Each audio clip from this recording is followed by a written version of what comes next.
Praise lord. దేవాతి దేవునికి వందనాలు. ప్రభు నామమున మీ అందరికీ నా ప్రత్యేకమైన వందనాలు, శుభాలు తెలియజేస్తున్నాను. ఈ తిరుముకురికి ఏర్పాటు చేయబడిన దేవుని వాగ్దానము మలాకి గ్రంథము 4వ అధ్యాయము 2వ వచనము.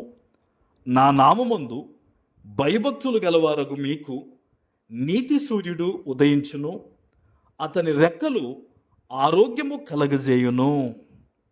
దేవుని నామానికి మహిమ కలుగునుగాక. ఈ ఉదయకాల సమయంలో సర్వ సృష్టికర్త అయిన నీ తండ్రి నిన్ను ఆశీర్వదించి గొప్ప వాగ్దానాన్ని నీకు అందిస్తూ ఉన్నారు. హల్లెలూయా. ఆయన అంటున్నారు కదా, నా నామమందు భయభక్తులు గలవారు మీకు అని దేవుడు అంటూ ఉన్నారు. ఈరోజు దేవుని సన్నిధిలో ఆయన యందు భయభక్తులు కలిగి నీవు ఉన్నావు కదా, నీతో దేవుడు మాట్లాడుతూ ఉన్నారు. నీతి సూర్యుడు ఉదయిస్తారట. చూడండి, సూర్యుడు ఈ భూమి మీద ఉదయించేటప్పుడు ఈ చీకటంతా కూడా మాయమైపోతుంది.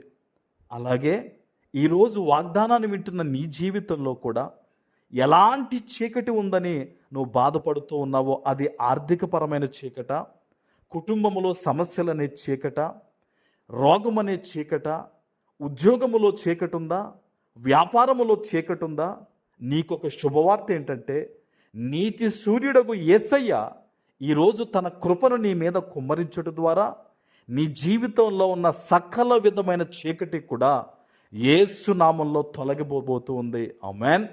దేవుడు చీకటిని ఈరోజు నీ జీవితంలోంచి ఆయన తీసివేస్తూ ఉన్నాడు. ఆయన హల్లెలూయా. నువ్వు సంతోషించి దేవుని సన్నిధిలో ఈరోజు కృతజ్ఞత ప్రార్థన చేయాలి. నువ్వు ఈరోజు ఎటువంటి పరిస్థితుల మధ్య నీవు ఉండి దేవుని వాగ్దానాన్ని వింటూ ఉన్నావో, నీ తండ్రి నీతో మాట్లాడుతున్నాడు. నీతి సూర్యుడు నీ జీవితంలో ఉదయించబోతూ ఉన్నాడు. నీ జీవితంలో సకల విధమైన చీకటి ఈరోజు తొలగిపోబోతుంది. దేవుడు గొప్ప కార్యాలు నీ పట్ల చేయబోతున్నాడు. ఆయన ఇక్కడ ఒక అద్భుతమైన మాట దేవుడు చెప్తున్నారు, అతని రెక్కలు ఆరోగ్యము కలగజేయును అని. నీ కుటుంబంలో బహుశా దీర్ఘకాలికంగా కొన్ని రోగాలు ఉన్నాయేమో, కొన్ని రకాల ఇబ్బందులు ఉన్నాయేమో, వాటి చేత నీవు బంధించబడి ఉందేమో నీ కుటుంబము. ఈరోజు దేవుని యొక్క కృప నీకు ఆరోగ్యము కలగబోతుందంతే. ఆమెన్. ఆనాడు హిజ్కియాకు మరణకరమైన రోగం వచ్చినప్పుడు అతడు దేవుని తట్టు, గోడ తట్టు తిరిగి కన్నీళ్లు విడిచాడండి. వెంటనే దేవుడు అద్భుతంగా అతడికి ఆయుష్ దయచేశాడు. ఈరోజు నీ జీవితంలో కూడా నువ్వు ఎలాంటి రోగము, అది ఏ రకమైన రోగమైనా, శరీర సంబంధమైన రోగమైనా, హృదయానికి సంబంధించిన రోగమైనా, ఏదైనా సరే నీవు కన్నీళ్లు విడిచి ప్రార్థన చేయగలిగితే దేవుడు చెప్తున్న మాట ఏంటో తెలుసా, నీకు ఆరోగ్యము కలుగుతుంది. ఆమెన్. డాక్టర్లు చెప్పుండొచ్చు ఇది తగ్గదని, కొంతమంది మనుష్యులు చెప్తున్నారేమో నీ జీవితం మారదని, అనేక మంది అంటున్నారేమో నీ పరిస్థితులు, నీ బిడ్డలు మారని. కానీ అది తప్పు. దేవుడు చెప్తున్నాడు, నీ జీవితంలో నేను ఉదయిస్తానని, నేను నీ జీవితంలో గొప్ప ఆరోగ్యాన్ని ఇస్తానని ఆయన వాగ్దానం ఇస్తున్నాడు గనక ఆయనను నమ్ము, ఆయన మీద ఆధారపడు. ఈరోజు నువ్వు ఎక్కడున్నా సరే ఈ వాగ్దానం ఎత్తిపెట్టి ప్రార్థన చేయి. తండ్రి, ఈ యొక్క 2026లో ఈ ఫిబ్రవరి నెల ఆఖరి దినంలో నువ్వు వాగ్దానం ఇచ్చావు. ఇదిగో మరికొద్ది గంటల్లో ఆయన నూతన నెల వస్తుంది. నీ వాగ్దాన ఫలాన్ని పొందుకునే నేను అడుగు పెట్టాలి ప్రభువా నూతన నెలలో అని. ఈరోజు ఈ వాగ్దానం ఎత్తిపెట్టి ప్రార్థన చేయి, దేవుణ్ణి స్తుతించు.